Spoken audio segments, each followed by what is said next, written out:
اما بعد فاعوذ باللہ من الشیطان الرجیم بسم اللہ الرحمن الرحیم الذین ان مکناہم فی الارض اقاموا الصلاۃ وآتوا الزکاۃ وامروا بالمعروف ونہوا عن المنکر وللہ عاقبۃ الامور۔ سامعین کرام، خاتم النبیین سید الاولین والآخرین حضرت محمد رسول اللہ صلی اللہ علیہ وآلہ وسلم کا اصل کارنامہ کوئی آدمی معلوم کرنا چاہے تو وہ دین و دنیا کا اختلاط ہے، دونوں کو اکٹھا کر دینا۔ یہ وہ کام ہے تاریخ آدم میں جو اس سے پہلے بھی نہیں ہوا اور تھوڑی دیر بعد ہی مسلمان بھی اس کو چھوڑ بیٹھے کہ دین اور دنیا کو حضور نے اکٹھا کیا۔ از کلید دین در دنیا کشاد۔ پہلے ایسے گروہ موجود تھے جو اللہ کو راضی کرنے کے لیے جنگلوں میں چلے جاتے یا خانقاہوں میں بیٹھ جاتے، دنیا سے لا تعلق ہو جاتے۔ کچھ وہ تھے جو حکومت کرتے، منڈیوں میں خرید و فروخت کرتے، بال بچوں میں رہتے، مگر وہ دین سے لاپرواہ ہوتے۔ اللہ کے رسول علیہ السلام نے یہ ایک عجیب اور بالکل نادر کام کر کے دکھایا کہ دنیا میں پوری طرح منہمک ہو جاؤ، پوری طرح اس میں مصروف ہو جاؤ، مگر اللہ کو نہ بھول۔ از کلید دین در دنیا کشاد، دین کی چابی سے حضور نے دنیا کے دروازے کھولے۔ ہم چو بطنوں میں گیتی نزاد، کائنات نے آپ جیسا کوئی نہیں جنا، جو کام آپ نے کیا نہیں کوئی کر سکا۔ یہ اتنی عجیب بات تھی انسانوں کے لیے کہ وہی حکمران ہو اور وہی وقت کا سب سے بڑا ولی ہو، اس میں ہی دونوں چیزیں جمع ہو، اقتدار بھی اس کے پاس ہو اور وہ دوسری طرف امت کا مرشد ہو، اس سے بڑھ کر کوئی رہبر اور مرشد نہ ہو۔ اسی لیے رسول اللہ کے بعد صلی اللہ علیہ وسلم اس کی بیعت کی جاتی تھی۔ اس وقت کسی مرشد اور پیر کی بیعت نہیں ہوتی تھی، خلیفہ وقت کی بیعت ہوتی تھی، کیونکہ خلیفہ میں بیک وقت حکومت اور دین اکٹھا ہوتا تھا۔ مگر بعد میں ہماری بدقسمتی کا آغاز ہوا، اور افسوس یہ ہے کہ وہ ظلم جو ہے اس کو اب تک نہیں لوگ سمجھ سکے۔ یہ شخصیات میں الجھ گئے، بات نہیں سمجھ سکے کہ کیسا خطرناک موڑ امت مڑ گئی جس کی وجہ سے وہ سارا کیا کرایا برباد ہو گیا۔ اللہ کے رسول نے دین دیا تھا، مذہب نہیں دیا تھا۔ یہ بات ذہن میں بٹھائیں کہ مذہب بہت بڑی گالی ہے۔ مذہب کا نام نہ قرآن میں آیا نہ حدیث میں۔ مذہب ہے ریلیجن اور دھرم، کہ عبادت خانوں میں جا کر اللہ کو یاد کرو، بھگوان کو سجدے کرو، کاروبار جیسے جی چاہے کرو۔ جیسے بڑے کاروباری لوگوں کے بارے میں آپ سنتے ہیں، وہ کہتے ہیں وہ میرا فرض ہے، یہ میرا کاروبار ہے۔ یہ دین و دنیا کو الگ کر لینا یہ مذہب ہے، دین و دنیا کی جدائی ہوئی۔ دین و دولت میں جس دم جدائی، ہوس کی امیری ہوس کی وزیر۔ یہ جو رو رہا ہے لوگ کہ مسلمان یہاں تک کیوں گر گئے، اس کا ایک ہی سبب ہے اور کوئی سبب نہیں، باقی سب اس سے پیدا ہوئے ہیں کہ نمازیں چھوٹ گئیں، زکوٰۃ دینے سے لوگ رک گئے، کرپشن ہو گئی، یہ سارے پھاڑ ہیں۔ بنیاد کیا ہے؟ ملوکیت، کہ حکمران ایسے بن گئے جو نماز روزہ کرتے رہے، کفر کا اعلان نہیں انہوں نے کیا، مگر دین کو انہوں نے حکومت کی حد تک بے دخل کر دیا کہ یہ ہماری مرضی کی بات ہوگی، جو چیز چاہیں گے مانیں گے۔ حکومت میں دین کا کوئی دخل نہیں۔ رسول اللہ نے دین دیا تھا، قرآن دیکھ لیں، حدیث دیکھ، مذہب کہیں آیا ہی نہیں۔ مذہب تو ظلم ہے کہ لوگ زندگی کو دو خانوں میں تقسیم کر دیں کہ ادھر اللہ کی بات کریں اور ادھر اپنی مرضی کرتے رہیں۔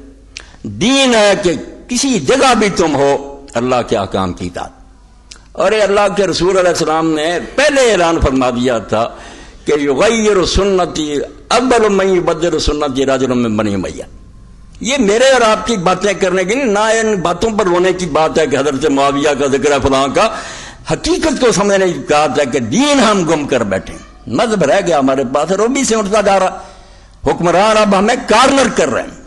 کل اگر آپ نے اخبارات دیکھیں اور عرفان صدیقی کا کالم پڑھا تو اب اس کے بعد تو قیامت آنے میں کوئی کمی نہیں رہے گی کہ وہ ادارہ جو جنرل ضیاء الحق مرحوم نے اس لیے بنایا تھا اور پوری دنیا سے علماء وہاں جمع کیے کہ بچوں اور بچیوں کو دین سکھایا جائے، اسلامی یونیورسٹی، اس میں اب ایک عورت کو یورپ سے درآمد کیا ہے جو برائے نام مسلمان ہے، مگر اس نے تنظیم بنائی ہوئی ہم جنسی کی کہ مرد مرد سے کرے، عورت عورت سے کرے، باقاعدہ تنظیم ہے، لٹریچر، اور آتے ہی اس نے بچے بچیوں کو یہی سبق دینا شروع کر۔ عرفان صدیقی غریب نے کل اس پر کالم لکھا کہ بچیاں مجھے کہہ رہی ہیں کہ یہ سیکھنے کے لیے ماں باپ نے ہمیں بھیجا، اخیر ہو. یہ سارا فساد اس لیے ہے کہ حکومت اسلام سے آزاد ہو. کافر نہیں ہوئے یہ، نہ انہوں نے کلمہ چھوڑا نہ چھوڑنا ہی ہے. حج کریں گے، عمرے کریں گے، یہ ہوتا رہا اس وقت بھی. اب بھی لوگ کہتے ہیں یزید امیر الحج ہوتا تھا. بس ظالموں بات سمجھو ملوکیت کی کہ دین نہ رہا، مذہب بن گیا. اور یہ اتنی بڑی خرابی ہے. اسی کے نتیجہ میں ملائیت پیدا ہوئی، اسی کے نتیجہ میں پیر پیدا ہوئے، اسی کے نتیجہ میں جاگیردار سرمایہ دار جتنے بے ایمان پیدا ہوئے. جب دین سے یہ شعبہ آزاد ہو گیا کہ دنیا الگ ہے دین الگ، یہ اعجاز ہے ایک صحرا نشین کا کہ ہوں بشیری آئینہ دار نذیر. یہی تو معجزہ تھا نبیوں میں کا کہ وہی شخص دنیا کو دین پڑھا رہا تھا تبلیغ کا بڑا مبلغ، اور وہی نذیر ہوتا تھا. اس کے ہاتھ میں تلوار ہوتی تھی کہ اگر نہیں دین پر عمل کرو گے تو یہ نتیجہ ہوگا. اقتدار اور دین جب اکٹھے تھے، وہ تھا وہ نظام جو اللہ کے رسول نے دیا تھا، اس کو کہتے ہیں دین. جب حکومت الگ ہو گئی، یہ دین جو تھا اس کا مذہب بن کر گزارا کرو، مسجد اور مدرسوں میں رہو. اس کو علامہ اقبال رحمۃ اللہ علیہ فرماتے ہیں کہ جمال الدین افغانی کی زبان سے انہوں نے سمجھا کہ وہ روسیوں کو پیغام دے رہے ہیں کہ مسلمانوں کو نہ دیکھو یہ کیا کر رہے ہیں، اسلام کو دیکھو، اسلام اور ہے، مسلمانوں کا عمل اور ہے. یہ شروع سے انہوں نے کہا یہ تباہی ہو گئی ہے. خود پولیس میں کیسر و کسرا شکست. اس مسلمان نے ہی پہلے کیسر اور کسرا کا جو طلسم تھا اس کو توڑا، تخت توڑ دیے کہ دنیا میں کوئی کیسر نہیں ہوگا، کوئی کسرا نہیں ہوگا، سب خدا کے غلام ہیں، اللہ کی بندگی کرو. خود سرے تخت ملوکیت نشست، مگر خود ہی پھر اسی تخت ملوکیت پر آپ بیٹھ گیا، خود کیسر و کسرا بن گیا، تباہی کر دی دین. حسین ان کو کیا سمجھ آیا جب صدیاں ہو گئی یہی مذہب پڑھ رہے ہیں کہ ہم اللہ کر رہے ہیں، نمازیں پڑھ، ہمیں کون روکتا؟ یہ انگریز نے روکا تھا، سکھ روکیں گے؟ کیا ضرورت ہے انہیں؟ اسلام کو حکومت میں نہیں آنے دے گی کہ وہ بازاروں میں، وہ عدالتوں میں، ہر جگہ دین راج کرے، یہ نہیں قبول کریں گے. تو کہتے ہیں اس نے خود مسلمان نے کیسر و کسرا کا طلسم توڑا اور پھر اسی تخت پر بیٹھ گیا. اور جو اللہ کے رسول علیہ السلام نے فرمایا تھا کہ سب سے پہلے میری سنت کو بنو امیہ کا ایک آدمی بدلے، اور وہ امیر معاویہ جنہوں نے اس سنت کو بدل دیا. یزید کو نہ روئیں آپ، جس دن یہ تخت پر بیٹھے اس دن سے بدقسمتی سے دور شروع ہو گیا جس کو اللہ کے رسول نے فرمایا کہ میرے بعد 30 سال خلافت راشدہ ہے، پھر ملک عزوز ہے. ظالم بادشاہ کا آغاز حضرت معاویہ سے. اب اس پر روتے رہنا وہ بڑے ہیں فلاں، کیا ہے اس میں؟ اللہ کا رسول کہتا ہے کہ فاطمہ بنت محمد نے چوری کی ہوتی نہ اس کا ہاتھ کاٹ دیتا. کون سا دین کر لیا تم نے؟ یہ ملوکیت کا شاخسانہ کہ ملاؤں کے ذریعے پھیلایا گیا کہ صحابی پر تنقید نہ کر. کون دین کہتا ہے تنقید نہ کرو؟ عمر رضی اللہ عنہ پر تنقید ہوتی ہے برسر نمبر کہ کہاں سے کشتا لیا. دین کا جو جوہر تھا اس کو برباد کرنا چاہتے ہو کہ ٹوکو نہ. بڑے آدمی جرم کریں تو انہیں معاف کر دو اور چھوٹوں کو پکڑتے پھرو. اسی سے تو پہلی امتیں برباد ہوئی. کوئی رعایت نہیں کسی کی، نہ یہ گالیاں ہیں نہ جنت دوزخ ہے. حقیقت کو سوچنا ہے کہ وہ نظام ختم ہو گیا. اور رسول اللہ نے کیوں دو لفظ بولے کہ پہلے آج جو 30 سال ہے وہ میری نبوت کے طریقہ پر حکومت ہے، پھر ظالم بادشاہ. پیغمبر کیوں کہتا؟ یہ کہتا وہ کافر ہو جائیں گے یہ نہیں. تو اس کو توڑا، کیسر و کسرا کے طلسم خود کیسر و کسرا بن گئے، محالب بن گئے، ریشم بچ گیا، سونے چاندی کے برتن. یہ ابو داؤد شرح مسلم احمد دکھائے خود حضرت معاویہ کے دور میں ہو گیا. صحابہ کرام روئے کہ یہ حضور نے فرما دیا، یہ حرامی کی چیز ہے. مانا کہا سب کچھ ہو رہا تیرے میں. تو ملوکیت آ گئی، نماز روزہ چلتا رہا اور آہستہ آہستہ اس کو بھی اب سکیر رہے ہیں. تا نحال سلطنت قوت گرفت، بینے او نقصد ملوکیت گرفت. وہ کہہ رہے ہیں جمال الدین افغانی کہ روسیوں تم مسلمانوں کو دیکھ کر دین سے نہ بدل ہونا. ہم خود کہتے ہیں کہ جب حکومت کا پودا مضبوط ہوا، جب مسلمانوں کی حکومت پھیل گئی، بیڑا غرق ہو گیا کہ حکومت کا دائرہ وسیع ہو گیا، دین او نقصد ملوکیت گرفت. مگر رنگ روغن جو تھا وہ ملوکیت کا اختیار کی. اور یہی ایک جرمنی عالم نے کہا استنبول میں کہ حضرت معاویہ کی تصویر کہاں ملتی ہے؟ کافر نے. انہوں نے کہا کیا دلچسپی؟ کہنے لگے ان کے مجسمے بنا کر سویڈن میں، ناروے میں، بیلجیم میں، انگلینڈ میں، ہر ملک میں ہم اپنے چوکوں میں لگائیں گے. اس کا تو احسان ہی بڑا ہم پر. تو اہل حدیث عالم نے کہا علامہ رشید کیا احسان؟ اس نے کہا اگر ابو بکر عمر کا زمانہ دیکھ لیتے لوگ، یہاں سب اسلام کے جھنڈے ہوتے، یہ ملک بچتے ہی نہ، عیسائیوں کے نہ رہتے ہی. مگر جب انہوں نے دیکھا کہ صرف نام بدلتے ہیں یہ لوگ، نظام تو وہی ہے. کچھ امیر ہیں، محلوں میں رہ رہے ہیں، کچھ غریب ہیں، دھکے کھا رہے ہیں، کیا فائدہ ہے اس کو قبول کرنے کا؟ یہ ملک بچ گئے. خدا کے لیے دین کو دین سمجھنے کی کوشش کریں. اور 4-5 عالم اس دور کے جنہوں نے روئے کہ دین سمجھو یار، اس کو پھیلانے کی کوشش کرو. دین حجروں میں پڑھنے کی باتیں ہیں کہ جامعہ سلفیہ بند ہے اور یہ فلاں بند ہے، بس مولوی تیار کر دو مسجد میں بیٹھ جائیں. یہ حکومت کرنے کے لیے آیا، صرف ممبروں پر نہ بیان ہو، عدالت میں ججوں کے سامنے قرآن و سنت پڑھا اور ایک فیصلہ بھی اس کے خلاف نہ ہو سکے. پارلیمنٹ کوئی قانون منظور نہ کرے، صدر مملکت کی مجال نہیں کہ وہ آرڈیننس جاری کرے، وہ خدا حکومت کرے. 4-5 عالم میں حوالہ دوں گا اگرچہ وہ ماتے ہوئے. بدقسمتی کہ یہ ملا جو ملوکیت کے ایجنٹ ہیں نا، انہوں نے ان کو بدنام کیا. اس دور میں صرف 4-5 کام کے بندے پیدا ہوئے جنہوں نے لوگوں کو جگایا، اور جہاں جہاں کوئی تبدیلی آ رہی ہے یا اب کوئی دین کے لیے جان دے رہا، ان کا ہی پروردہ، ان کے زیر اثر ہے. سید ابو الاعلیٰ مودودی ہیں. ابھی بچہ سنا رہا تھا کہ ایک عالم دین نے ان کو کہا، میں نے کہا آپ نے بتایا تھا کہ خلافت ملوکیت میں صحابہ کو بہت برا کہا گیا ہے، میں نے آپ سے کیا کر منگوائی ہے. یہ بچہ بالکل بے خبر تھا، لا کر دی پڑھی، یہ لے گیا سرخ پینسل کہ مولانا پڑھو اور بتاؤ اس میں کیا خرابی. کہنے لگے نہیں، ہم سے تو مولانا خان محمد صاحب نے قسم لے لی تھی قرآن پڑھ کے مودودی کوئی کتاب نہیں پڑھنی. بتاؤ جو کتاب پڑھتے ہی نہیں، ان ظالموں کو کیا حق ہے فیصلے کرنے کا کہ توہین کیجیے؟ ہے غضب خدا کا کہ پڑھنا ہی نہیں اور اپنی طرف سے فیصلے سنانے. اور مصر میں تھا سید قطب شہید رحمۃ اللہ علیہ، جس نے جان دے دی مگر کوئی قبول نہیں کیا. اس آخر وقت اس کی بہن کو علماء نے اور حکومت نے مجبور کر کے بھیجا، حالانکہ وہ بھی نہیں چاہتی تھی کہ بھائی کو بچائیں، وہ تو شہید ہونا پسند کرتی. مگر جب گئی تو قطب جو تھے رو پڑے، انہوں نے کہا بہن تو بھی آ گئی، شہادت نصیب ہو رہا، تم مجھے بچانے کے لیے آ گئی.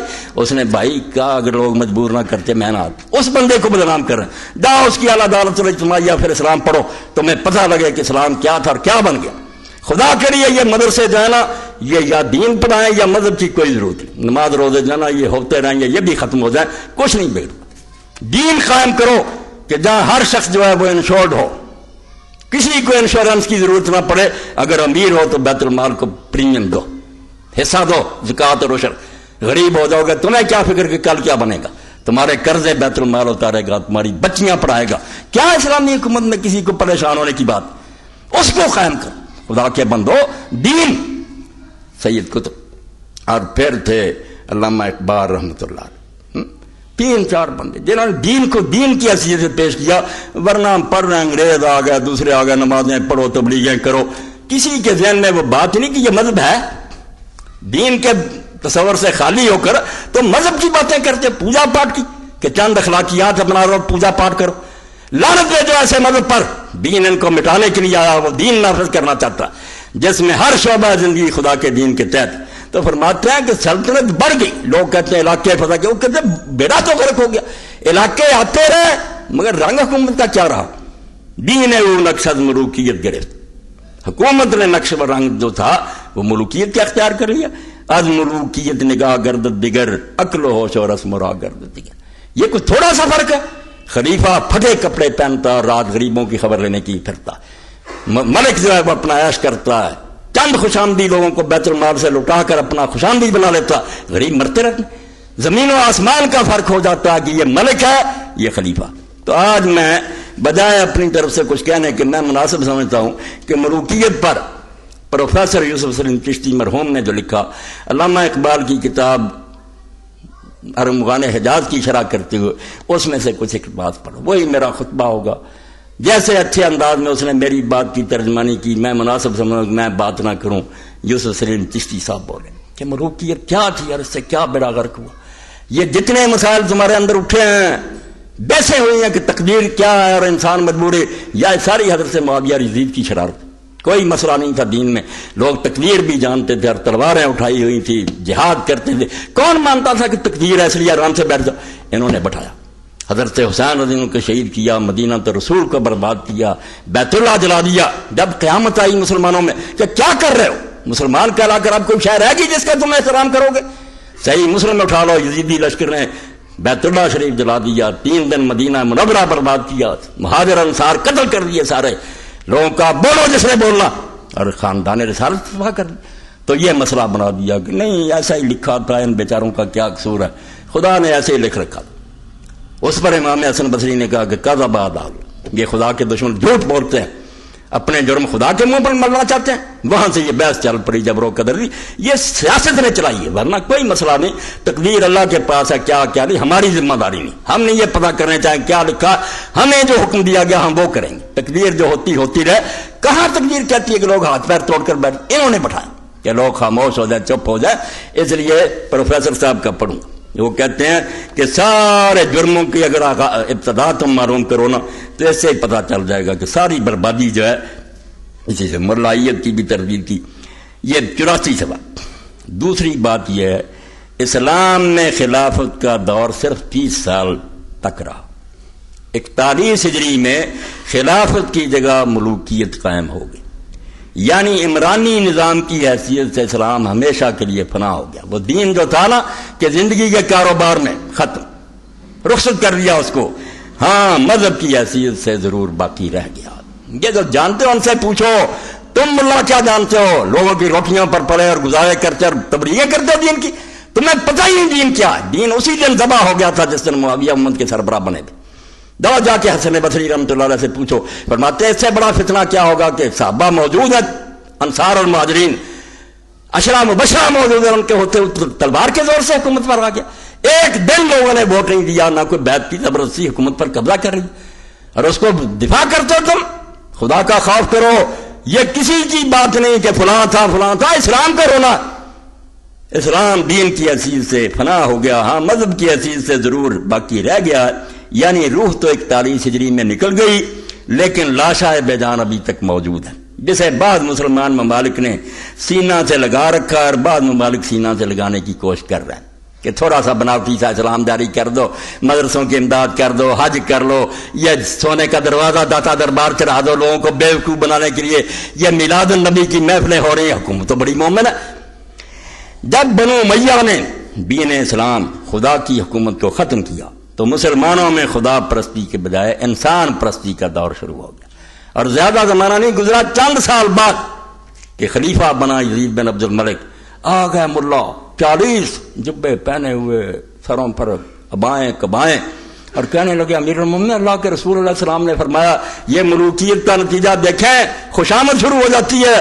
کیا وہ دور کے لوگ حضرت عمر سے پوچھتے ہیں کہ کرتا کہاں سے لیا ہے، اور کہاں یہ خوشامد کتاب حدیث فتح الباری میں پڑھیں کہ اللہ کے رسول نے امیر المومنین کہا کہ اللہ جس کو امت سپرد کرتا ہے نا، حاکم بناتا ہے، فرشتوں کو روک دیتا ہے کہ اس کی نیکی بدی نہ لکھے، اس کا حساب کوئی نہیں ہوگا. پہلی صدی حسین سر نہ دیتا تو دین تباہ ہو جاتا. یہ بچا گیا کہ یہ جو کچھ ہو رہا نا ہوتا رہے، روک نہیں سکتا، روک تو سکتا ہی نہیں تھا. اس کا باپ بے بس ہو گیا تھا جب پوری دنیا کو حکمران تھا، مکاری کی وجہ سے اس کو فیل کر دیا. حسن حکومت چھوڑ گیا. ان کے پاس کیا تھا؟ 20 سال ہو گیا تھا شکنجا کسے. یہ جانتے تھے کچھ نہیں ہوگا، مگر یہ ہونا چاہیے تھا کہ کم از کم لوگوں کو پتہ چل جائے کہ سب کچھ خلاف اسلام ہو رہا. یہ نوٹ آ جائے کہ یہ دین نہیں ہوتا رہا. اس وقت حضرت امام زہری بیٹھے تھے پاس. خلیفہ نے پوچھا کہ زہری یہ حدیث صحیح ہے؟ اب انہوں نے جرأت سے کام لے کر کہا کہ امیر المومنین نے وقت کا حاکم بڑا یا اللہ کے نبی بڑے؟ اس نے کہا نبی بڑے. انہوں نے سورہ سواد سے پڑھا کہ اللہ فرماتا ہے داؤد ہم نے زمین میں تجھے حاکم بنایا، حق کے ساتھ فیصلے کرنا، خواہش نفس کی پیروی نہ کرنا ورنہ تباہ ہو جائے گا. اس نے کہا نبی کو خدا کہہ رہا، یہ کون؟ اس وقت اس نے یزید نے بھی کہا کہ اللہ انہیں غارت کرے، یہی ہمیں تباہ کر دے. تو ایسا ہوتا پھر خوش آمدی اٹھ کھڑے ہوتے ہیں، حدیثیں گھڑی جاتی ہیں، لوگ انعام پاتے ہیں.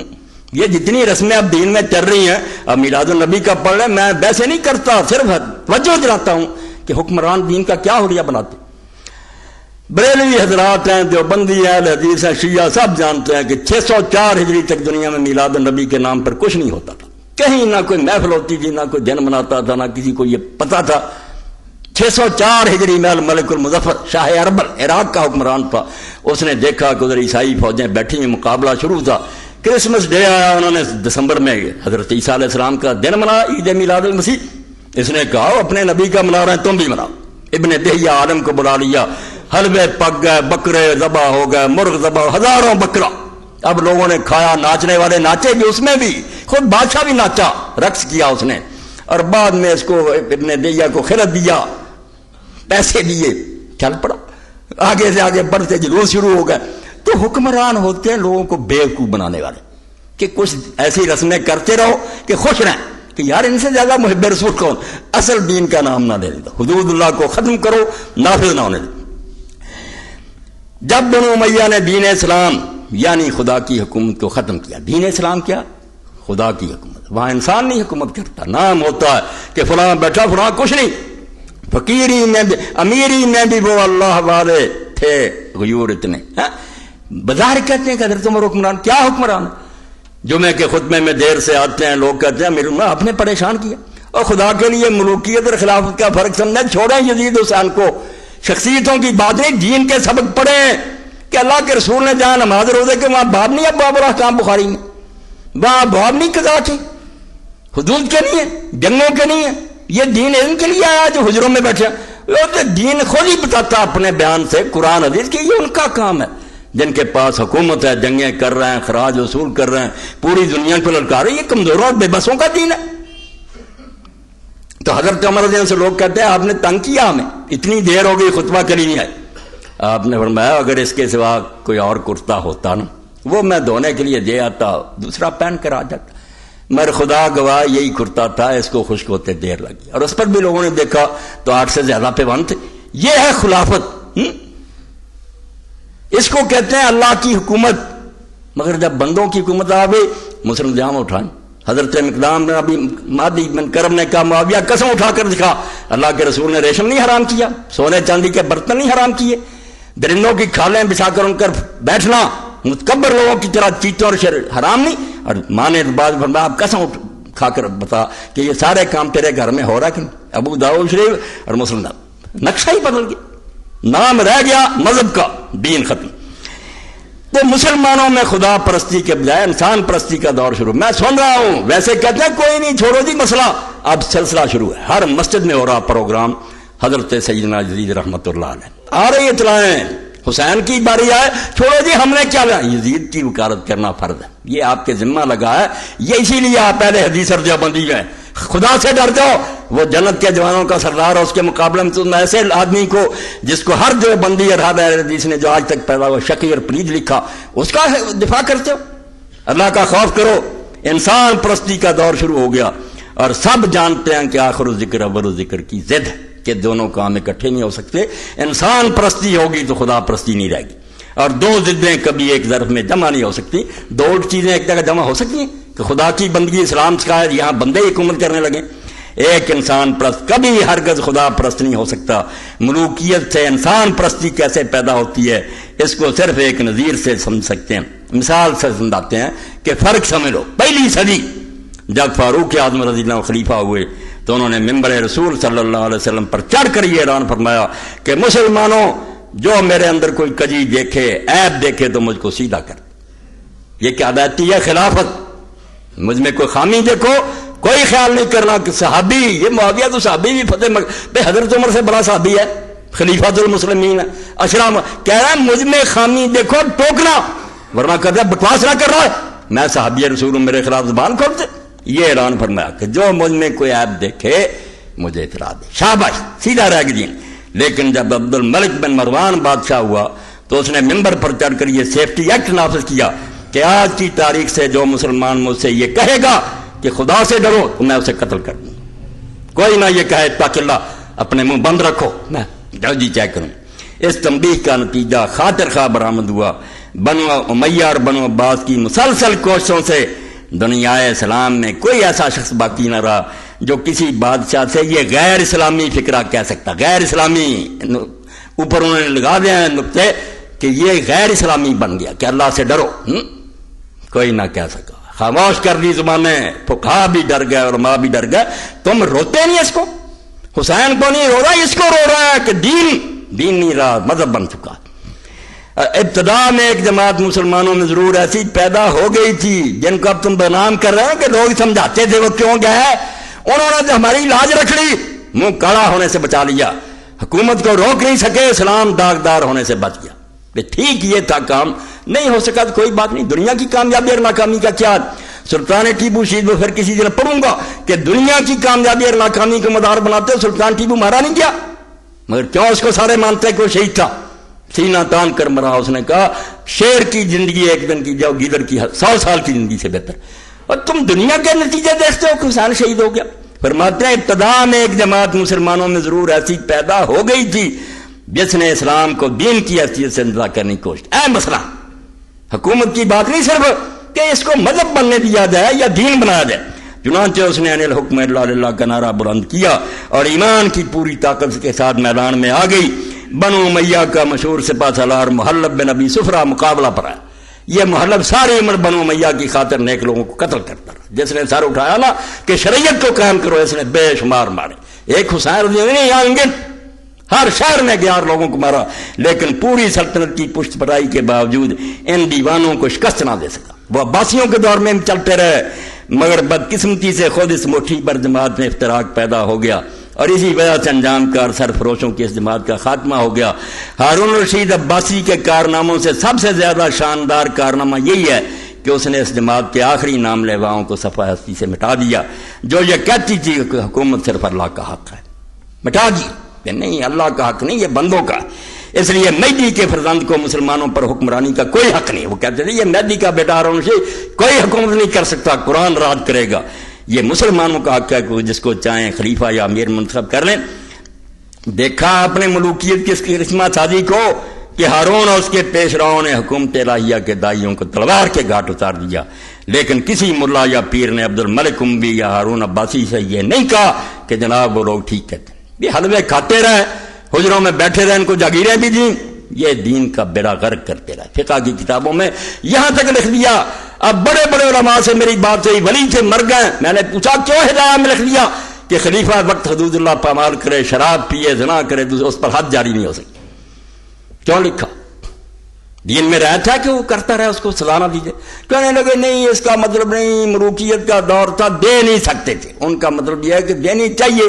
میں نے کہا یہ جعلی آپ نے مطلب کیا، مگر ساتھ ہی پڑھ لیں. وہ کہتے ہیں کہ اگر قصاص کا معاملہ آ جائے کہ اس نے کسی آدمی کو قتل کیا ہو تو پھر اس کو قتل کیا جائے. میں نے کہا قتل ہونا منظور کر لے گا، وہ کون پیدا ہوگا جو اس کو قتل کر سکتا؟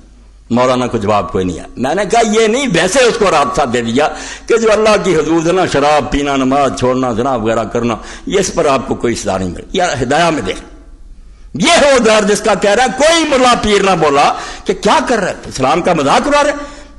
اسلام میں حکومت باپ سے بیٹے کو ورثہ میں نہیں مل سکتی. اگر ایسا ہوتا تو فاروق اعظم رضی اللہ تعالیٰ اپنے بیٹے حضرت عبداللہ بن عمر کو نامزد فرما جاتے. بتاؤ فاروق اعظم اور عبداللہ بن عمر اور معاویہ یزید ان کو پلوں میں ڈالو. فاروق اعظم کہاں؟ بیٹا ان کا کون سا ہے؟ صحابی رسول، عابد، زاہد، عالم، ہزاروں حدیثوں کا راوی، متقی. اگر حضرت عمر اس کو بناتے کیا اعتراض تھا؟ امت کہتی تھی کہ بنا دو. حضرت عمر نے کہا عبداللہ کو بناؤ. کیسے طریقہ سے؟ دو جواب دیے. پہلے تو کہا کہ بنو عدی جو میرا قبیلہ، ان کے لیے یہی کافی ہے کہ میں ان میں سے حساب دے کر قیامت کو بری ہو جاؤں. اب میں اپنے خاندان کے اور کسی آدمی کو اس میں نہیں پھنسانا چاہتا. یہ تھی خلافت، اللہ کا خوف تھا کہ حساب دینا ہے. ادھر ہے کہ رشوت دو، لاکھ لاکھ روپے عبد الرحمان بن ابی بکر کو، عبداللہ بن عمر کو. انہوں نے کہا ہم دین بیچے. اٹھاؤ حدیث کی کتاب میں، تاریخوں کی کیا ضرورت ہے؟ جو نہیں مانا ڈنڈے کے زور سے اس کو. ادھر حضرت عمر کو کہہ رہے ہیں لوگ، وہ کہتے ہیں یار میں اپنے خاندان کے لوگوں کو پھنسانا نہیں چاہتا. اور عبداللہ کے بارے میں یہ بھی کہہ دیا کہ اس کو خلیفہ بنو جس کو طلاق دینی نہیں آئی. حیض کے دنوں میں بیوی کو طلاق دے دیجیے، وہ حرام ہے. حضور کو پتہ چلا، فرمایا طلاق واپس لے جب پاک ہوگی طلاق. اس کا حوالہ دیا طلاق دینا نہیں جانتا خلیفہ بن دے. یہ یزید سے بھی کیا گزرا تھا، توبہ توبہ، کوئی شرم کرو. مگر وہ خلیفۃ المسلمین تھے. انہوں نے کہا نہیں بیٹے کو نہیں بناؤں گا. اس لیے آپ تخت و تاج سے دستبردار ہو جائیں اور مسلمانوں کو قرآنی تعلیمات کے مطابق اپنا امیر خود منتخب کرنے کا موقع دیں. اسی لیے اقبال ملا اور پیر دونوں کو ملوکیت کا معاون سمجھیں. دھوکہ نہ کھائیں. ملا پیر ایک ہی ہوتے ہیں، فوج کے ساتھ ہوتے ہیں، مارشل لا کے ساتھ ہوتے ہیں، لوگوں کو دھوکے دینے کے لیے بیان شان دیتے رہتے ہیں، پھر ساتھ ہی چلتے رہتے ہیں، کھاتے رہتے ہیں سب کچھ. یہ سچ ہے کہ بنو امیہ اور بنو عباس کے دور حکومت میں بعض علماء نے ملوکیت کے خلاف صدائے احتجاج بلند کی، لیکن بادشاہوں نے طاقت کے زور سے ان حق پرستوں کو اسی طرح ختم کر دیا جس طرح انگریزوں نے 1857 کے بعد ہندوستان کے حق پرست علماء کو ختم کر دیا. انگریزی دور آیا، جو بڑے علماء تھے جو کہتے تھے کیوں کافر کی حکومت قبول کریں، یا پھانسیوں پر لٹکا دیا گیا یا 20 سال کے لیے جزائر انڈمان بھیج دیے، کالے پانی میں مر گئے. باقی آرام سے ساتھ مل گئے، وہ نے قبول کر لی. اس دور میں بھی حضرت حسن کی اولاد سے اٹھے عبداللہ المیز کے بیٹے محمد نفس زکیہ، ابراہیم نفس رضیہ، امام ابو حنیفہ مالک نے ساتھ دیا. امام صاحب نے فتویٰ دیا کہ 50 نفلی حج کرنے سے بہتر ہے کہ ان کا ساتھ دو. اس ظالم مسلمان بادشاہ کے تختہ الٹو. بیچاروں کو بعد میں بھگتنا پڑا. وہ مدینہ کے قریب ہی شہید ہو گیا. ان کا مشہد وہاں ہے نفس زکیہ کا، مدینہ سے باہر جہاں انہیں ذبح کیا گیا امام حسن کے بیٹے کو. مگر امام ابو حنیفہ مالک کی شامت آ گئی کہ تم نے کیوں ساتھ دیا. ان سے زیادہ کچھ دونوں اماموں سے جانتا تھا. اسی لیے علی میاں سید ابو الحسن ندوی تبلیغی جماعت کی روح رواں لکھتے ہیں کہ مالک اور ابو حنیفہ کی رائے کو کیسے نظر انداز کر دیا جائے. یہ ابو احمد اور شافعی تو پیدا ہی بعد میں وہ جب ڈنڈا مسلط ہو گیا تھا. اگر یہ فتوے دے گا کہ ظالم حاکم کے خلاف نہ اٹھو تو یہ کیا فتوے ہیں؟ جو پہلے امام وہ کیا کہتے تھے؟ وہ امام حسین کے ساتھ کہ کلمہ گو نہیں دیکھنا، بگڑا ہوا تختہ اٹھ. مگر بیچارے کچل دیے. میری رائے یہ ہے کہ بحیثیت مسلمان قوم زندہ ہے. مسلمانوں کے زوال کا باعث صرف ملوکیت ہے جو 41 ہجری میں رائج ہو گئی اور مختلف عناصر اور متعدد عوامل کی بدولت مسلمانوں کی زندگی کا مدار علیہ بن گئی، چلی آ رہی. بس وہ کام چلتا آ رہا ہے، رکا نہیں، بند نہیں ہوا. آگے پڑھوں گا. پھر فرماتے ہیں کہ یہ جو تقدیر وغیرہ کے مسئلے چل پڑے، کہاں تھے یہ مسئلے؟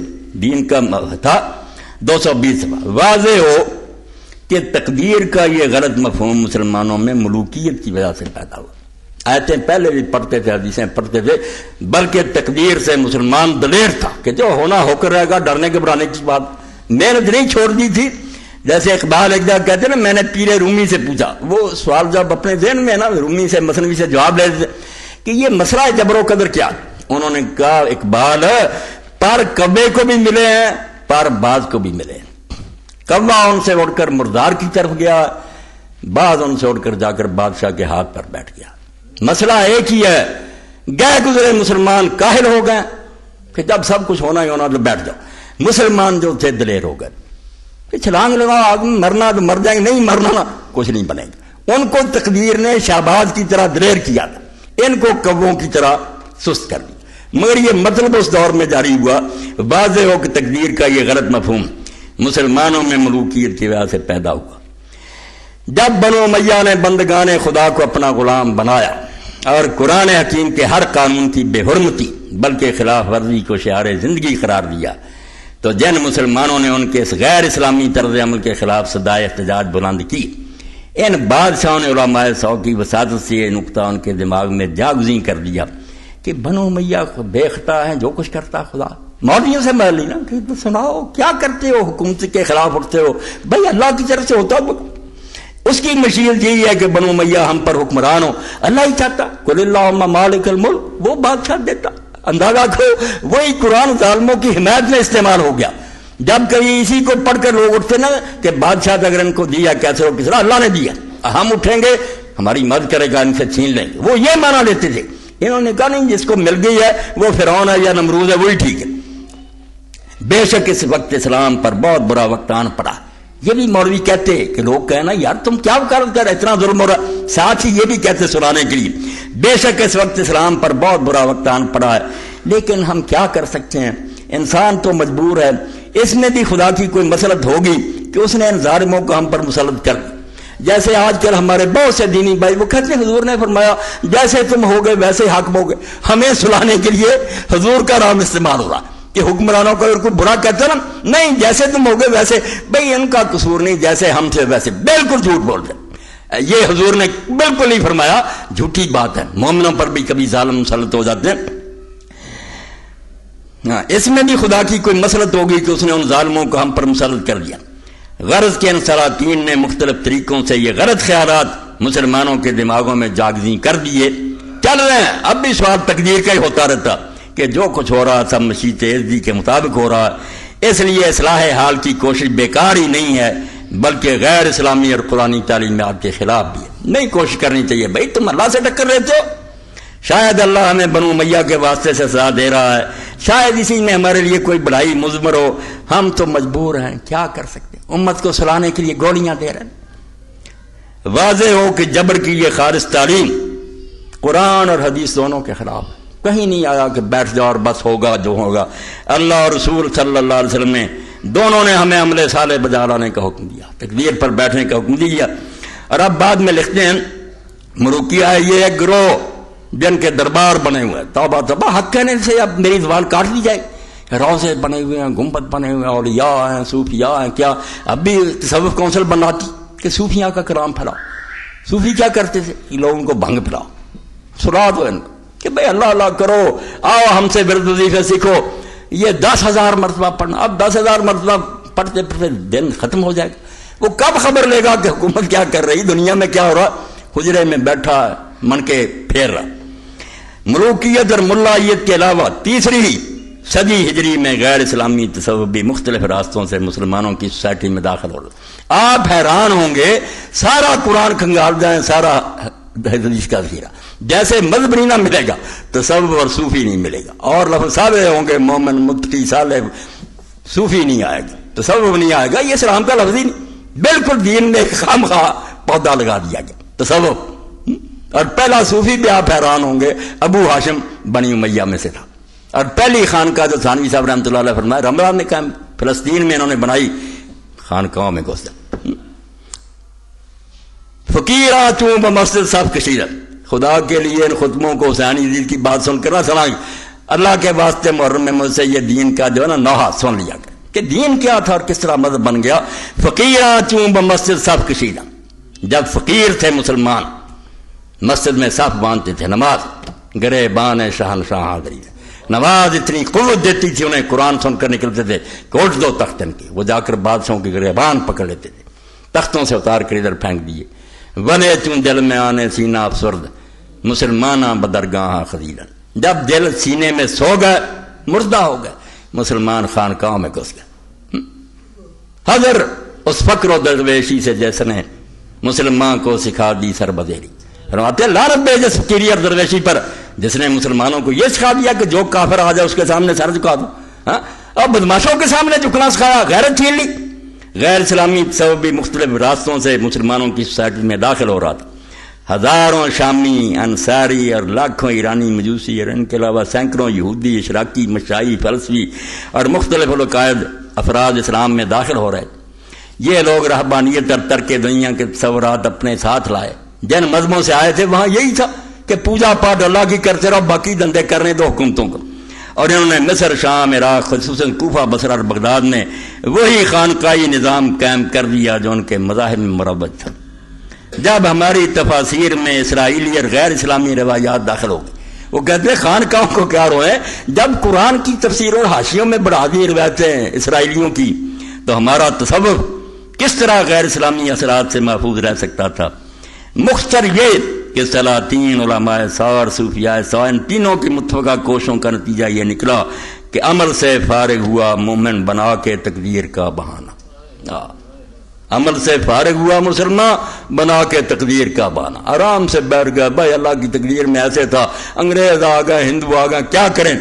واضح ہو کہ تقدیر کا یہ مفہوم جس کی روح سے مسلمان تارک الدنیا اور تارک العمل پیدا ہو جاتا ہے، ابلیس کا پیدا کرنا. یہ دین نے نہیں سکھایا، ابلیس کا. چنانچہ وہ خود اعتراف کرتا ہے، میں نے ناداروں کو سکھایا سبق تقدیر کا. ابلیس اپنے چیلوں میں کہتا ہے کہ یہ غریبوں کو جو سبق ہے نا، اور تمہاری قسمت میں غریبی لکھی تھی، کیوں کرتے ہو امیروں سے ناراضگی، یعنی اس لیے کہ اٹھ کر ان سے چھین نہ لیں، اپنا حصہ نہ چھین لیں. اور دین تو کہتا ہے، جیسے ابن حزم کہتے ہیں کہ اگر کوئی غریب بھوکا مر گیا اور اس نے بستی کے لوگوں سے مال نہ چھینا اور نہ کھایا، وہ خودکشی کا مرتکب ہوگا. قیامت کے دن جہنم میں جائے گا کہ تیرا حق تھا، ان کے مالوں میں دکان توڑ دیتا، ان کے بینک لوٹ لیتا، اپنا حق لیتا، زیادہ نہ لیتا، اپنا حق لیتا. دین کے فتوے اور اس پر لکھا علامہ احمد شاکر نے کہ یار روسیوں کو بھی یہ نہ سوجا جو امام ابن حزم کو سوجا کہ اسلام کیا، اسلام کہتا لوگ بھوکے مرے، اپنا حق وہ دے رہے ہیں، ٹھیک ہے، نہیں سے ان سے چھین لو. تو فرماتے ہیں کہ ابلیس کہتا ہے میں نے ناداروں کو سکھایا سبق تقدیر کا. اسلام تو سراسر عمل کا پیغام ہے، اور عمل صالح کا دوسرا نام جہاد فی سبیل اللہ ہے. اور سرکار دو عالم کی 23 سالہ زندگی عمل صالح اور جہاد فی سبیل اللہ کی زندہ تصویر اور قرآنی تعلیمات کی جیتی جاگتی تصویر. یہاں عمل کرو کرو کرو، ہاتھ توڑ کر بیٹھنے کا نام کوئی نہیں. یہ سارا کچھ ان کا اپنا ہی فساد اور ساری شرارت. خلاصہ کلام یہ ہے، یہ 229 ہوا کہ اگر مسلمان دوبارہ سربلندی کے طالب ہے، نسخہ سن لو، صرف تلواریں لے کر کافروں کو نہ مارتے پھرو، اس سے جانیں دے دو گے، شہید ہو جاؤ، کیا بنے گا. نظام کی تبلیغ کے لیے لمبا منصوبہ چاہیے. خود اپنے ملکوں میں ذہن بدلو لوگوں کو سید قطب اور مودودی اور اقبال پڑھاؤ تاکہ لوگوں کو پتہ چلے کہ غلبہ اسلام کے لیے کیسے کوشش کرنی. پہلے خود تو مسلمان بنو, اس کے لیے تمہارے اندر جذبہ پیدا, پھر یہ کوششیں ہوگی. خلاصہ کرام یہ ہے کہ اگر مسلمان دوبارہ سربلندی کے طالب ہیں تو سب سے پہلے صحیح علم حاصل کریں. یہ پہل ہے, عمل بعد میں ہوتا. علم اب کیا ہے کہ ہم لوگوں کا علم حاصل کرو, کسی مولوی کے پاس جاتا ہے وہ ترجمہ دیتا, اب ترجمہ جو ہے رس پہ حاج کے ثابت سرائی روایتیں, وہ کیا پڑھے گا, کسی کا ترجمہ دے گا, اوپر وہی جھوٹے قصے ہیں کہ داؤد علیہ السلام نے بیوی چھین لی تھی, سلیمان علیہ السلام کی کرسی کے نیچے جادو دبایا ہوا تھا, وہ کافر ہو جائے گا. قرآن سے کیا ملا, پہلے دین صاف کرو. ایسے علماء ڈھونڈو جو یہ خرافات کو رد کر کے صحیح بچوں کو دین دے کہ قرآن اصل میں کیا. یہ حاشیے اور تفسیریں پڑھاؤ گے, بے ایمان کرنا ان کو, جگہ جگہ انسان فلاں پیغمبر نے یہ کام کر لیا, یہ غلط ہے چیزیں. صحیح علم, اور صحیح علم یہ ہے کہ اللہ تعالیٰ نے مسلمان کو دنیا میں اپنا خلیفہ بنایا. نقطے کی بات, پہلا سبق کہ تو غلامی کرنے کے لیے نہیں آیا, حکومت کرنے کے لیے آیا. اور خلیفہ وہ ہے جو اللہ کے سوا کسی کے سامنے سر تسلیم خم نہ کرے, بلکہ اس میں اتنی طاقت ہو کہ وہ ساری دنیا کو اللہ کے قانون کے سامنے سر جھکانے پر مجبور کر دے. بنو امیہ اور بنو عباس نے اسی صحیح علم کو دنیا سے مٹا دیا, اور اس کی جگہ غیر قرآنی تصورات جن کی تفصیل کا یہ موقع نہیں ہے, علماء سو کے ذریعہ سے اور تلوار کے زور سے اور دولت کے لالچ سے مسلمانوں میں رائج کر لیے.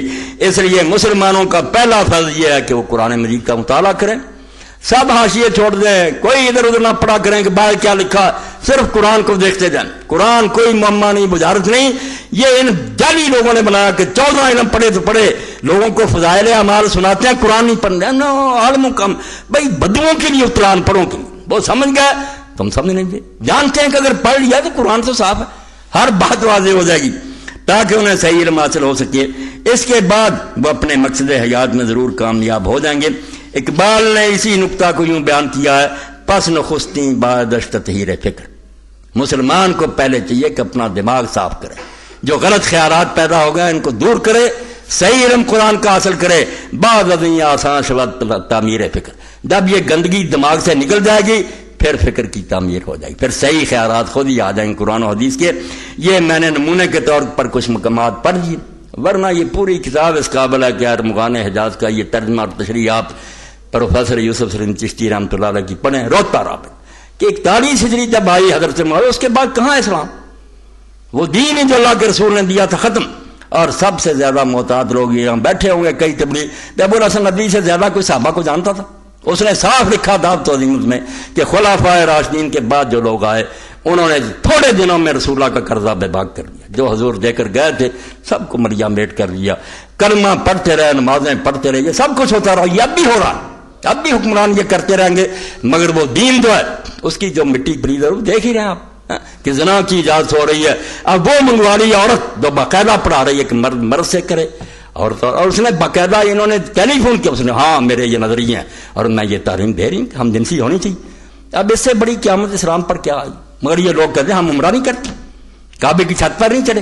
یہ مکاری اس دور سے شروع ہوا ہے کہ ظاہری کچھ ایسے مراسم اور چیزیں کرتے رہو جس سے امت بیوقوف بنی رہے. آ بتاؤں تجھ کو رمز آیا ان الملوک, سلطنت اقوام عالم کی ہے کہ جادوگری. یہ حکومت کرنا مذاق نہیں, جادوگر ہوتا حکمران, خواب سے بیدار ہوتا ہے ذرا محکوم اگر, پھر صلاح دیتی ہے اس کو حکمران کی ساحری. کوئی نیا کام شروع ہو جاتا ہے اور یہ کھیل تماشے بھی شروع ہو جاتے.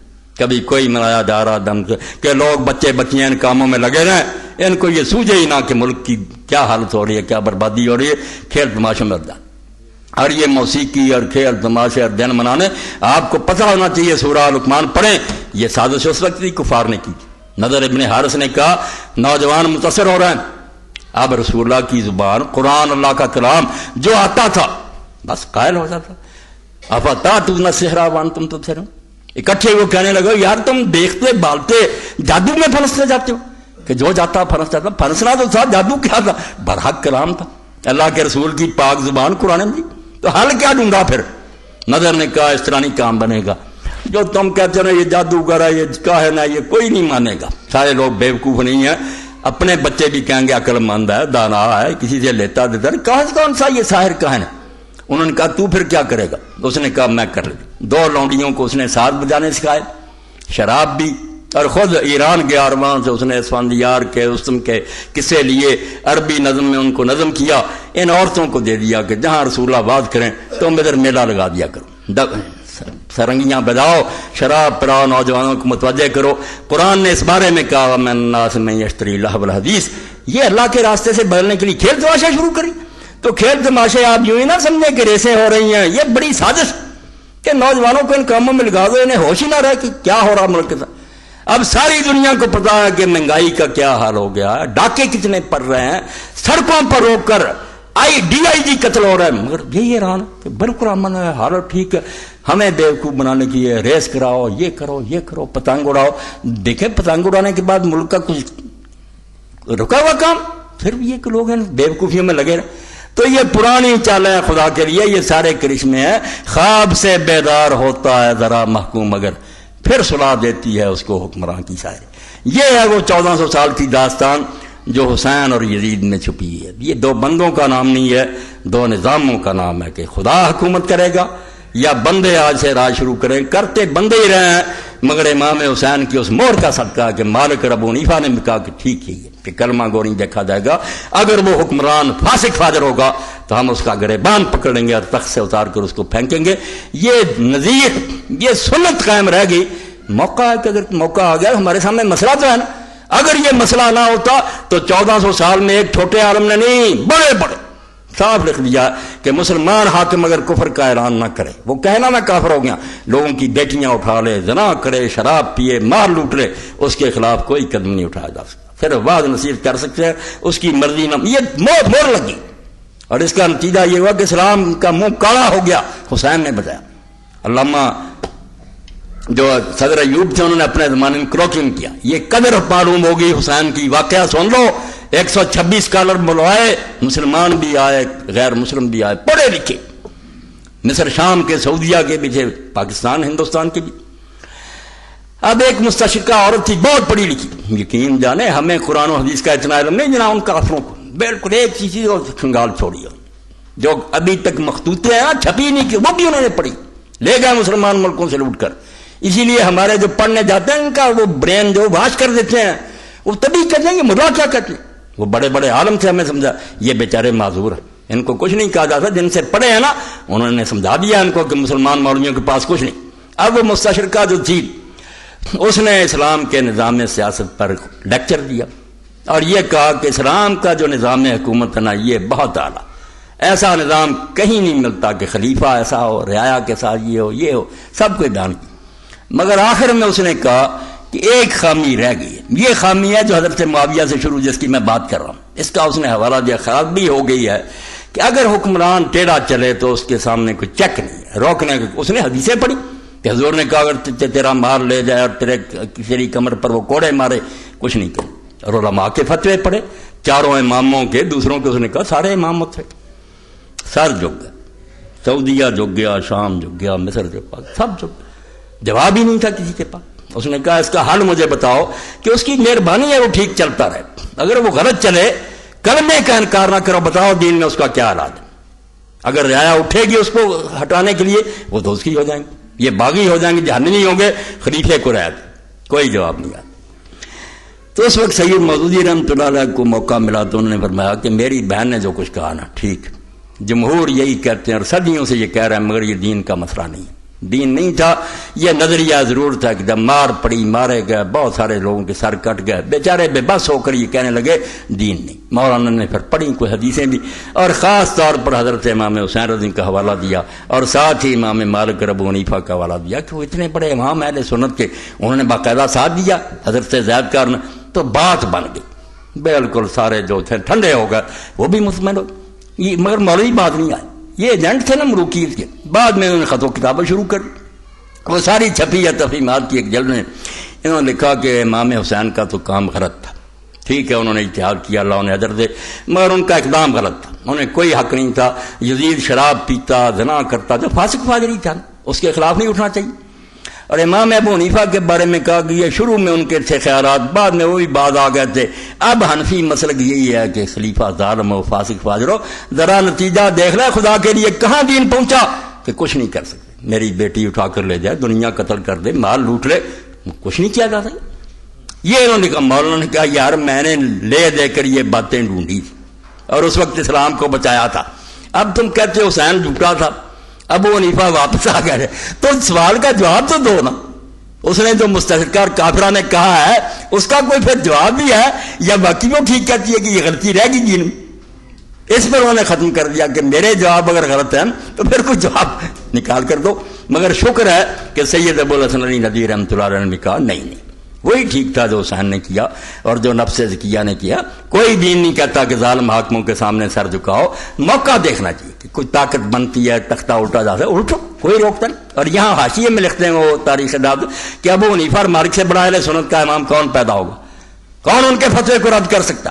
تو یہ ساری برکت آپ دیکھ رہے, آپ کربلا کو رو رہے ہیں کہ صرف یہ ہوا, سمجھنے کی کوشش نہیں کرتے کہ موڑ کیسا آیا جہاں حسین رضی اللہ عنہ کے احتجاجی رائے نے بچا لیا. کہ میں سر کٹا دوں گا مگر یہ لکھ دوں گا کہ یہ کچھ ہو رہا ہے, یہ مسلمانوں کا کام ہے, کرتے رہیں, دین نہیں ہے, یہ اللہ رسول کا طریقہ نہیں ہے, بچ گیا. اور اسی لیے میں کہتا ہوں, چیلنج کرتا ہوں کہ کوئی عالم اسلام خواہ اہل حدیث ہو یا دیوبندی دکھائے مجھے فقہ کی کوئی کتاب جہاں حوالہ دیا جاتا ہو کہ یزید نے یہ فیصلہ کیا تھا یا امیر معاویہ نے, اس لیے یہ دین میں حکم کوئی مثال نہیں دیتا. لوگوں نے سمجھ لیا کہ بے شک یہ کتنے اچھے تھے, یعنی یہ مسلمان حکمران اسلامی طریقے کے نہیں.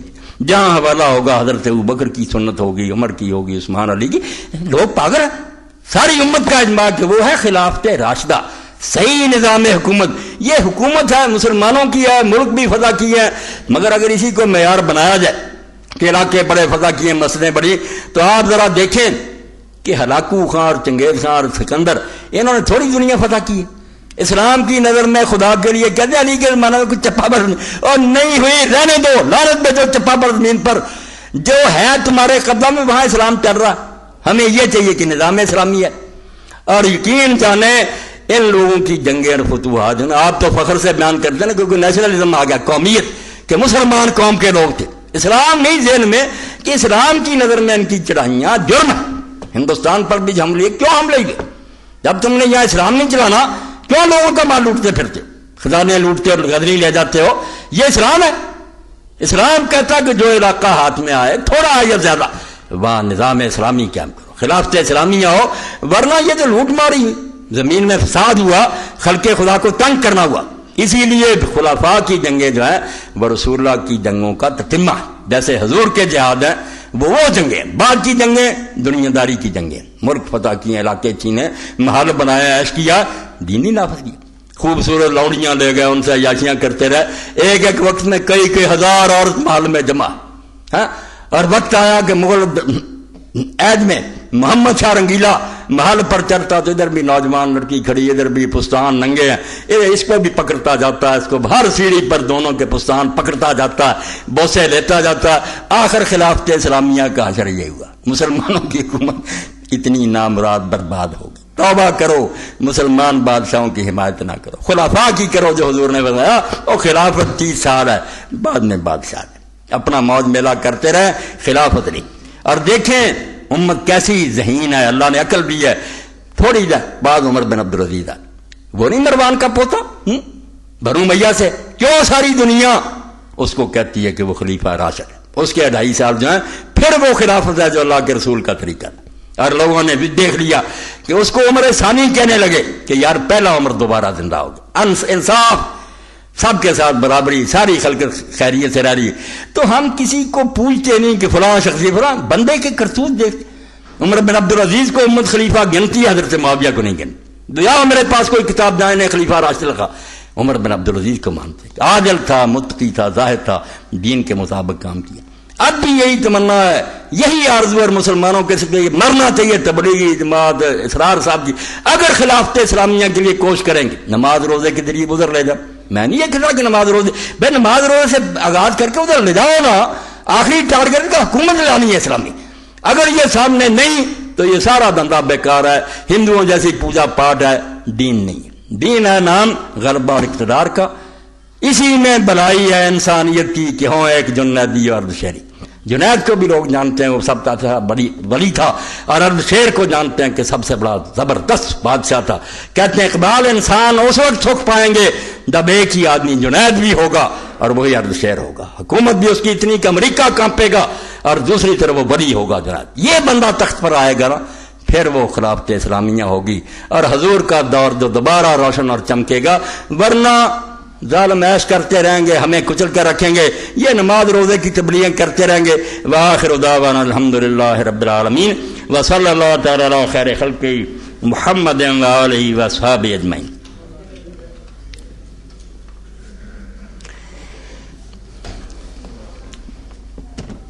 بسم اللہ۔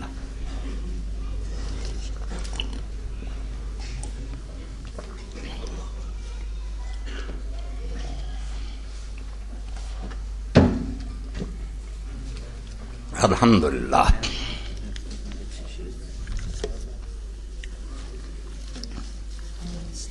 وعلیکم السلام ورحمۃ اللہ۔ کوئی اعلان ہے؟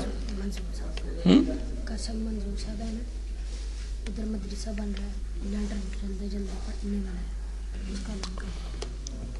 الحمدللہ وسلام علی عبادہ الذین اصطفی۔ یہ بچے نے یاد دلا دیا، یہ قاری منظور صاحب آئے تھے، 2 جمعے گزرے تو ان سے وعدہ کیا تھا جڑاں والا روڈ پر ان کا نا مدرسہ اور وہاں مسجد بن رہی ہے، تو اس کے لیے انہوں نے کہا تھا کہ میرے لیے اپیل کرنا۔ تو آج کا دن جو ہے نا پھر انہیں کے لیے اللہ تعالیٰ مہربانی فرمائے، کرم کرے تو مدد کر، بالکل مدد کرنی چاہیے، جو بھی دینی کام ہو رہا اس کے لیے جو ہو سکے کر دینا چاہیے، اللہ فضل فرمائے۔ آج کے دن جو کچھ بھی جمع ہوگا نا وہ قاری صاحب کو دے دیا جائے۔ اللہ ایسے مدارس اور مساجد جو ہیں ان کو آباد کرے۔ یس گئے گزرے زمانے میں تھوڑی بہت روشنی باقی ہے، کوشش تو ہو رہی ہے کہ یہ چراغ بھی بجھ جائیں، مگر اللہ حفاظ کرے۔ اور یہ بچے نے جو رسالہ دیا نا نشور، اس میں بھی ایک مضمون آیا، اس کے آخری جو ہے نا اشعار اس نے اللہ کے بندے نے لکھے، بہت اچھے ہیں۔ مضمون کس نے لکھا؟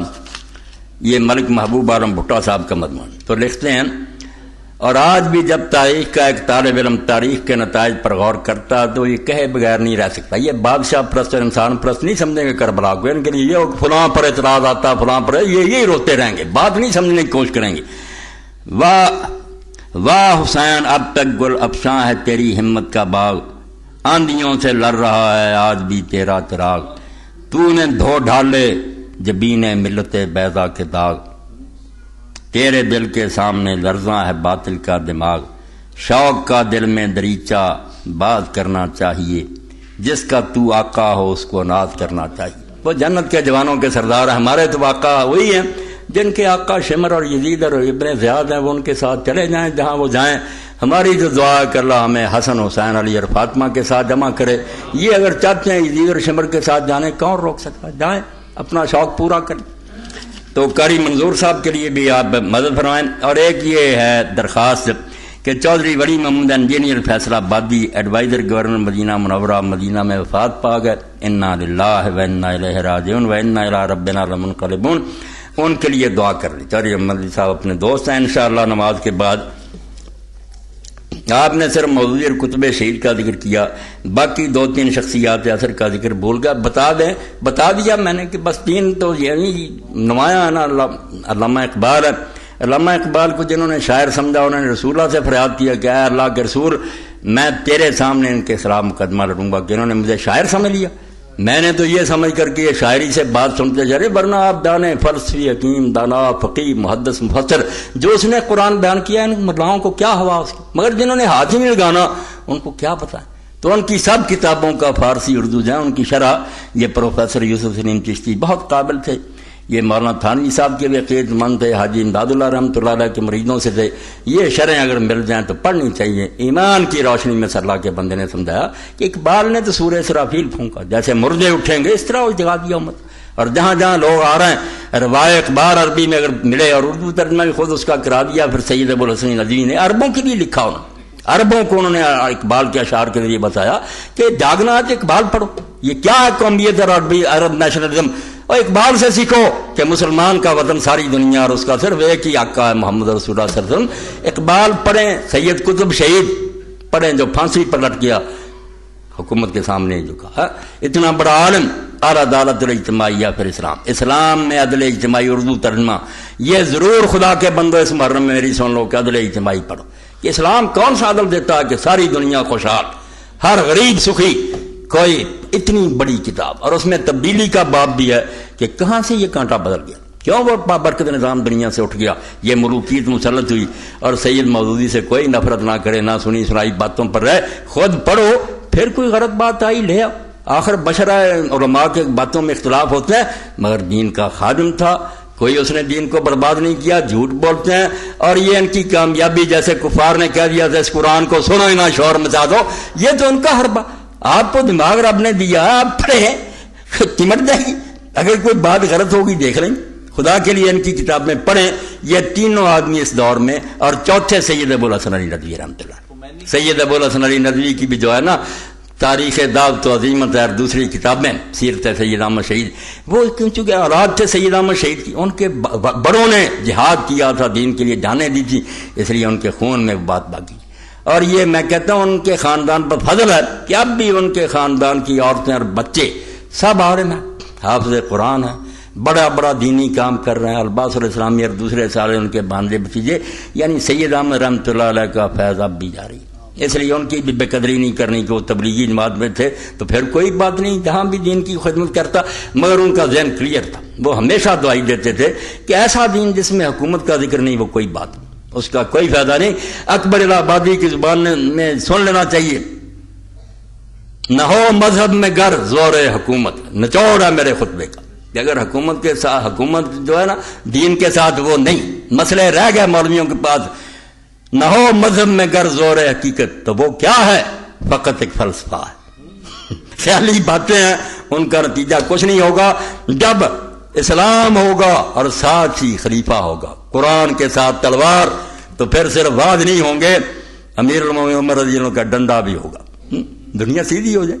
ایسا نہ ہو تو ہے کار کلیمی بے بنیاد، اقبال کہتا ہے کہ لاٹھی نہ ہوتی موسیٰ علیہ السلام کے پاس تو نبوت پھیر ہی تھی، مسئلے کرتے رہے، فرعون مانتا تھا، جب ایسا پھنکار سام بنا کہ بندہ بندے کا پتر کھا جائے گا اسی ہاتھ جوڑ کے، اس لیے ایسا چاہیے، ایسے کہ بغیر بات نہیں، تبلیغی بائی بے صرف لائے، نماز روزے سے شروع کر کے لوگوں کو متوجہ کرے کہ آخری ٹارگٹ وہ ہے کہ دین کا غلبہ ہو، اور دوسری تنظیم آپس میں اتفاق کریں، اتحاد کریں، مخالفت نہ کریں۔ اب وقت ہے، اب میرا لیکچر انشاءاللہ عصر کے بعد ہو رہا ہے، اتحاد امت، ڈاکٹر حضرات نے بلایا، وہاں یہ بیان کر دوں گا کہ یہ گروہ جو ہے نا سارے ہمارے بھائی ہیں، مسلم، خدا کے لیے وہ سن لیں، کوئی کافر نہیں، یہ جتنے گروہ ایک دوسرے کو بم مار رہے ہیں یہ سب بیوقوف لوگ، کوئی ان میں نہ کافر ہے نہ کچھ نہیں، یہ خطبہ وہاں ہوگا انشاءاللہ۔ 4 بھائی تحریک اسلامی کا اجتماع پرسوں بروز اتوار مرخہ 4:30 وقت 9:30 بجے شروع ہوگا، جیسے 15 روزہ ہوتا ہے اجتماع، 15 روزہ اجتماع ہوگا، 9:30 بجے شروع، آ جائے پی ایم میں ہاؤس جو ہے نا جناح کالونی میں، وہاں وہ ڈاکٹر حضرات کی تنظیم ہے نا، تو 4 بجے انشاءاللہ یہاں سے چلے جائیں گے، وہاں وہ نماز اثر پڑھ کے پھر شروع کر دیں گے، سوال جواب بھی ہوں، لوگ پوچھیں گے۔ اس وقت جو ہے نا بڑا مسئلہ وہ یہی ہے کہ لوگوں کو سمجھایا جائے کہ یہ جتنے بھی فرقے ہیں نا، میں ڈنکے کی چوٹ کہتا ہوں، جیسے امام ابوالحسن اشعری نے ساری عمر مناظرے کر کے آخری کہا کہ میری یہ وصیت لکھ لو کہ یہ شیعہ اور یہ خارجی اور یہ ناصبی اور یہ بریلوی، یہ دیوبندی سب مومن، ان میں سے کوئی کلمہ کو کافر نہیں، یہ میرا عقیدہ ایمار، میں کہتا ہوں میرے جنازے کے ساتھ بھی اعلان کر دیں کہ کفر نام کی ان میں کوئی بات نہیں۔ کفر ہے کہ کوئی آدمی کہا میں نہیں مانتا کون ہے محمد، کہا ہے کہ اور اس کو کفر کہتے ہیں، انکار۔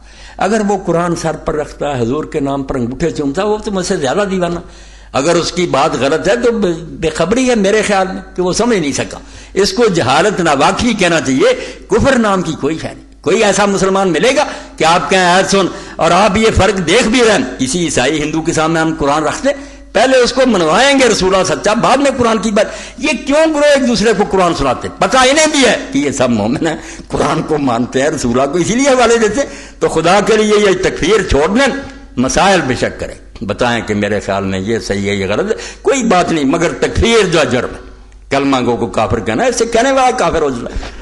اللہم صلی علی محمد النبی الامی وعلی آلہ وصحبہ وبارک وسلم۔